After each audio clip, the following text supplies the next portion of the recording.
여러분 안녕하십니까? 현재 한국 언론의 고질적인 문제점이 무엇이라고 생각하십니까?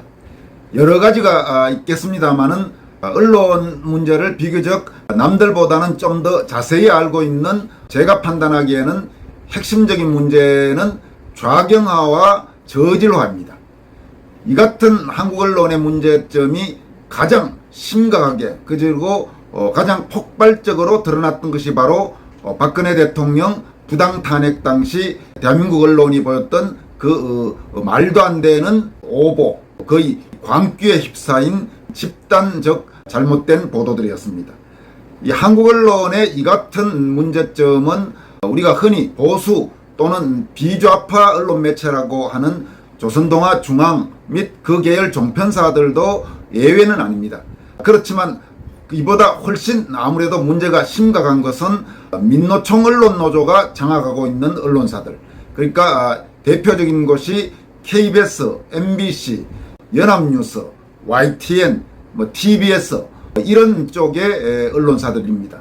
지금 이 언론사들은 경영진부터 해서 거의 좌편향 민노총 세력, 민노총 언론노조원들에 의해 장악되어 있고 이런 현상은 윤석열 정부가 출범한 뒤에도 여전히 이어지고 있는 그런 상황입니다.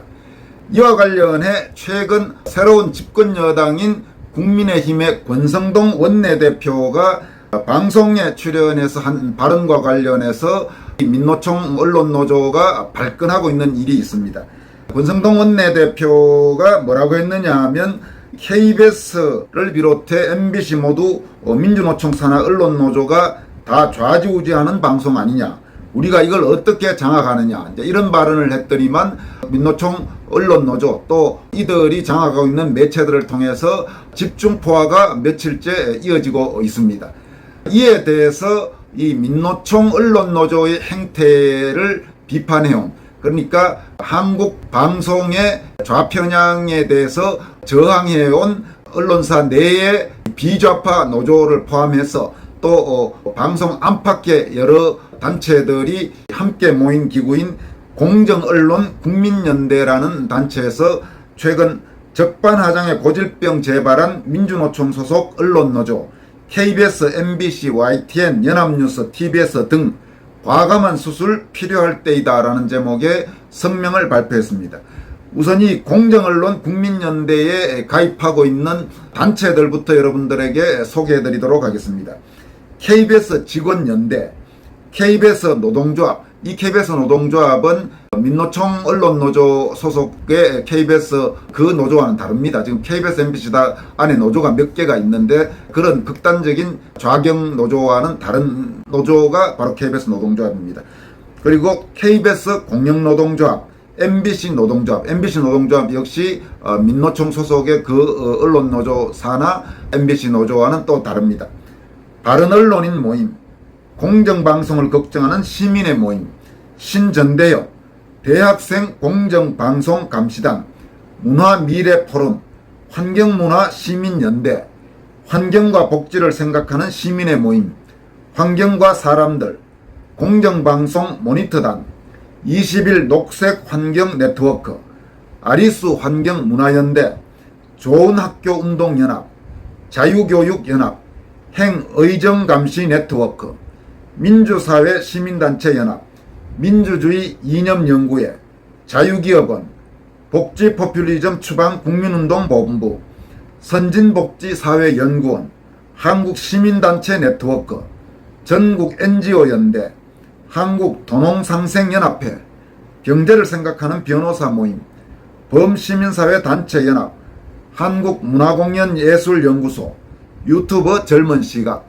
이런 단체 혹은 개인들이 함께 참여하고 있는 공정언론 국민연대, 단체 이름 다시 한번 여러분들에게 말씀드리겠습니다.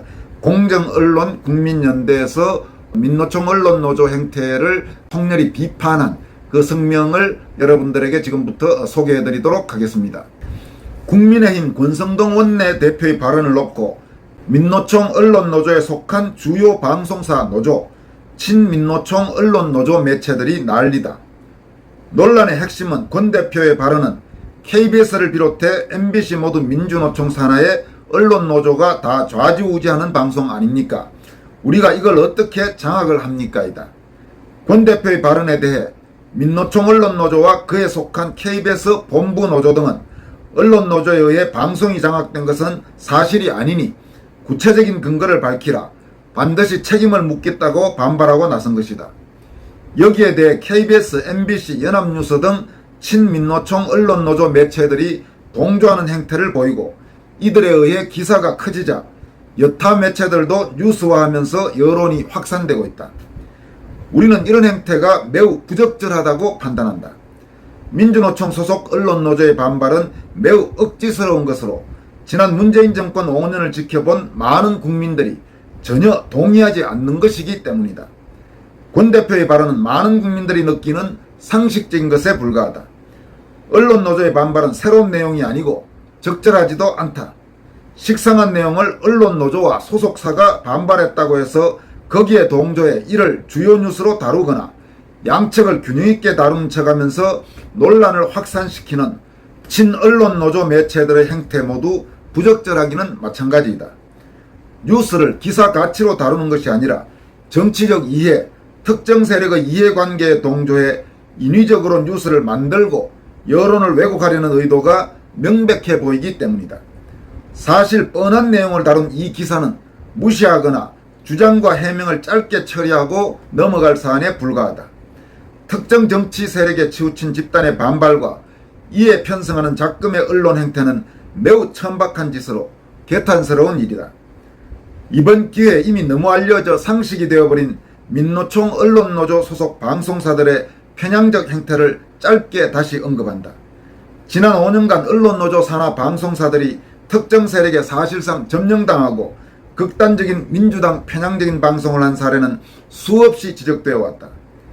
문재인 정권 출범 후 KBS, MBC, YTN, 연합뉴스, TBS 모두 민주노총 언론노조 출신이거나 친언론노조 인물이 사장을 하고 있고 경영진과 간부들 역시 압도적으로 민노총 언론노조 출신들에 의해 장악되어 있다. 그뿐이 아니다. 주요 프로그램이나 시사보도의 책임 간부들은 거의 100% 민노총 언론노조 출신이다.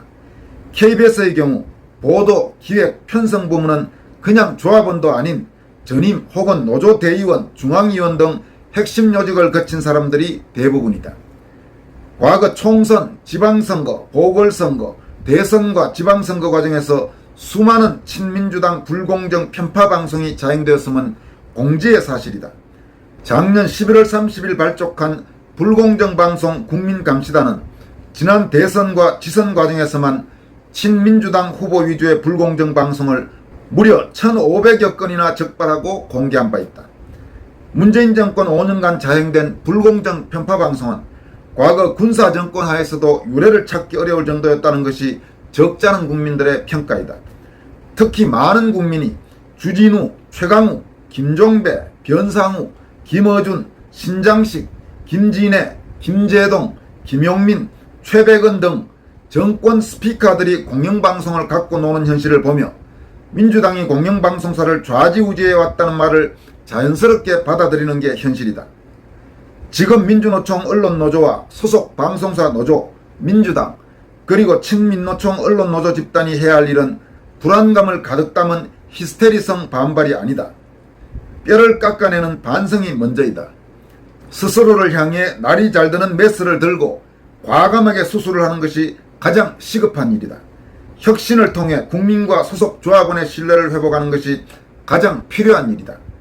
언론노조는 경박한 입을 닫고 자중하고 또 자중하라. 이 사항은 공정언론 국민연대, 많은 단체들이 참여하고 있는 공정언론 국민연대에서 발표한 적반하장의 고질병 재발한 민주노총 소속 언론노조, KBS, MBC, YTN, 연합뉴스, TBS 등 과감한 수술 필요할 때이다 라는 제목의 성명이었습니다. 이어서 전해드릴 내용도 비슷한 흐름의 내용입니다. 아까 성명에서도 나왔습니다마는 민노총 산하 언론노조가 사실상 장악하고 있는 대표적인 언론사가 KBS, MBC, YTN, TBS 이런 언론사들과 함께 또 연합뉴스 및 연합뉴스의 방송사인 연합뉴스 TV가 있습니다. 그런데 일반 국민들은 잘 모르는 분들도 있지만 언론계에서는 이 연합뉴스가 대단히 중요한 매체입니다. 왜냐하면 뉴스통신사인 이 연합뉴스가 기사를 보내면 그 기사가 각 언론사에 모두 일제히 갑니다. 그래서 특히 메이저 매체가 아닌 기자가 좀 적거나 혹은 지방의 언론사 이런 데는 이 연합뉴스 기사가 절대적인 위치를 차지하고 있다고 해도 과언이 아닙니다. 이 연합뉴스도 내부적으로 좌경화가 상당히 심각한 언론사입니다만 특히 문재인 정권 들어서 그런 현상이 아주 두드러졌습니다. 그래도 박근혜 정부 때는 고위 경영진들이 그 사람들이 꼭 무슨 친박근혜 혹은 친한나라당 성향이었다고 보기는 어렵지만 어느 정도 경영진은 그래도 균형을 갖추려고 한 사람들이 경영진을 차지했고, 물론 이제 언론 노조도 거기도 상당히 강한 데기 때문에 일선 기자들 중에는 좌경화된 그런 기자가 꽤 많습니다만은 어느 정도의 그런 균형 감각은 있었는데 이 문재인 정권 들어서 완전히 그게 망가져 버렸습니다. 이와 관련해 최근 이 연합뉴스 내에서 기존의 좌편향 노조, 그러니까 민노총 언론 노조와 다른 이래서는 안 된다고 생각하고 새로 만들어진 노조가 연합뉴스 공정노조란 곳이 있습니다. 이 연합뉴스 공정노조에서 최근에 발표한 성명을 한번 소개해 드리도록 하겠습니다. 이 내용을 읽어보면 시청자 여러분, 구독자 여러분들께서도 연합뉴스에 그런 일이 있었나 이런 부분을 깨닫게 될 것입니다. 연합뉴스 공정노조가 발표한 성명은 다음과 같습니다. 문재인 정권에서 연합뉴스를 장악한 조성부, 성기용 경영진의 인사테러에 블랙리스트가 활용된 정황이 하나씩 드러나고 있다. 이 참고로 조성부란 사람은 문재인 정권 들어서서 연합뉴스 사장을 했고 이어서 현재 연합뉴스 TV 사장을 하고 있는 사람입니다. 또 성기용은 이 조성부에 이어 현재 연합뉴스 사장을 맡고 있는 사람입니다. 2012년 100여일간 이어진 파업이나 사장 퇴진 서명에 불참하거나 반대한 간부들이 해고나 정직 등 중징계를 받았고, 일부 시니어 기자는 보직을 한 번도 얻지 못한 채 천덕꾸러기 신세가 됐다. 그러니까 2012년이면 이명박 정부 시절에 소위 이 좌파 노조 쪽에서 주도한 파업에 불참하거나 그 당시 사장 물러나라 이 서명하지 않은 사람들은 전부 이 문재인 정권 들어서 불이익을 받았다는 이야기입니다. 연합뉴스판 블랙리스트는 오래전부터 치밀하게 준비된 듯 2018년 3월 조성부가 사장으로 취임하자마자 맹위를 떨쳤다. 기자 생활 대부분을 외신 번역과 낯술 등으로 보낸 데다 장기간 회사를 떠난 탓에 업무에 미숙했을 조성부는 망나니 칼춤부터 추기 시작했다. 취임 사흘 만에 전현직 편집국장 2명과 에디터 출신 2명의 보직을 박탈한 뒤 기자에게 목숨과 같은 펜을 빼앗아 부러뜨려 버렸다. 늦깎이 결혼 직후 미국 특파원으로 발령난 미주지사장과 차장급 기자는 북한과 관련한 일부 번역 오류를 트집잡아 강제 소환하는 행태를 부렸다. 박근혜 정부 시절 정치 에디터와 청와대 출입 경력을 각각 갖는 이들 또한 블랙리스트 희생자일 가능성이 매우 크다. 수개월 전에 이미 징계받은 사안을 다시 끄집어내 강제 소환한 데 반해 그보다 훨씬 심각한 오보를 낸 특파원과 담당 부장에게는 견책이나 감봉 등 경징계로 끝냈기 때문이다. 조성부는 여기서 멈추지 않고 적폐청산 성과가 미흡하다고 질타하는 회사 안팎의 대깨문 세력을 의식한 듯 혁신위원회를 꾸려 본격적인 마녀 사냥에 나섰다.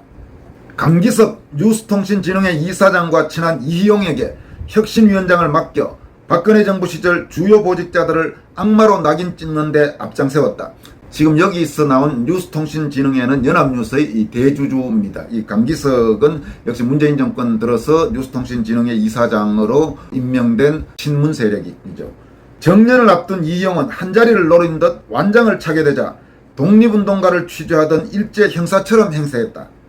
혁신위 사무실과 인접한 한평남짓한 골방에 제거 대상자들을 소환해 온갖 인격적 모멸감을 안겨주면서 조사를 벌였다. 지존파와 같은 연쇄 살인범에게도 매우 낯선 장면이었다. 고강도 조사에도 심각한 불공정 보도 사례가 나오지 않자 조성부 일당은 감사팀을 동원해 법인카드 3년치를 뒤져 주말이나 근무지 밖 사용을 해고와 정직 등 중징계 근거로 삼았다. 365일 전국을 무대로 취재하는 기자들을 법인카드 사용 위반으로 징계한 것은 창사 이래 처음이었다. 보직 간부들은 한 푼도 받지 못하는 시관의 수당을 법인카드로 대체했고, 회사는 그런 관행을 수십 년간 공공연하게 인정하다가 갑자기 새로운 잣대를 들이대 단두대로 보낸 것이었다. 회사는 법인카드 문제를 특정인에게만 적용했다는 중앙노동위원회의 지적을 받고 보직 간부 100여 명을 조사해 중대 위반 사례를 무더기로 적발했으나 한 명도 처벌하지 않았다.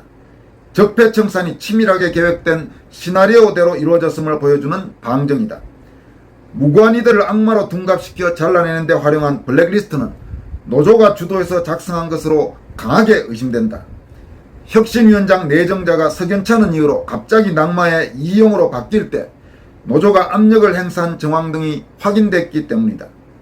적폐청산을 줄기차게 외치던 노조가 살생부를 혁신위에 전달했다는 증언도 그런 의혹을 뒷받침한다.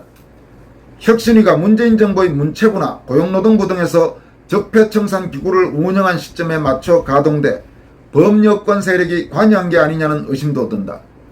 MBC와 KBS, YTN 연합뉴스 등 공영언론사에서 다양한 이름의 과거사 청산기구가 잇따라 출범해 언론인 대학살극을 벌인 과정에는 빅브라더의 그림자가 어른거렸다. 이희영은 미디어오늘 인터뷰에서 외부 세력의 요청으로 혁신위가 출범했음을 시사했다. 언론 적폐청산과 개혁에 대한 요구는 촛불체제가 불러온 것이다. 지난 이명박 박근혜 정권 시절 공영언론은 남모르게 추락했고 촛불 시민들은 언론개혁을 최우선 과제로 꼽았다. 지금 이거는 이용의 미디어오늘 인터뷰 내용입니다. 이어가도록 하겠습니다. 조선부는 김일성 집단의 반동분자 숙청 방식으로 편집국 간부 5명을 찍어내는 데는 성공했으나 법원에서 대부분 무효 판결을 받았다. 초법적인 재량권 행사가 법원에서 제동이 걸렸음에도 그자는 박해를 멈추지 않았다. 회사 안팎의 포상 경력 등이 동기들보다 훨씬 뛰어난 부국장급 2명의 1급 승진을 막고 탄압 범위도 확대했다.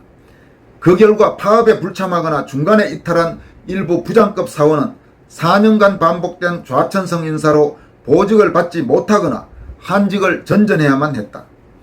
문재인 권력의 나팔수로 활약한 성경 사장 또한 살생부를 의식한 듯 승진 누락과 보직 배제 등 인사 테러를 이어갔다.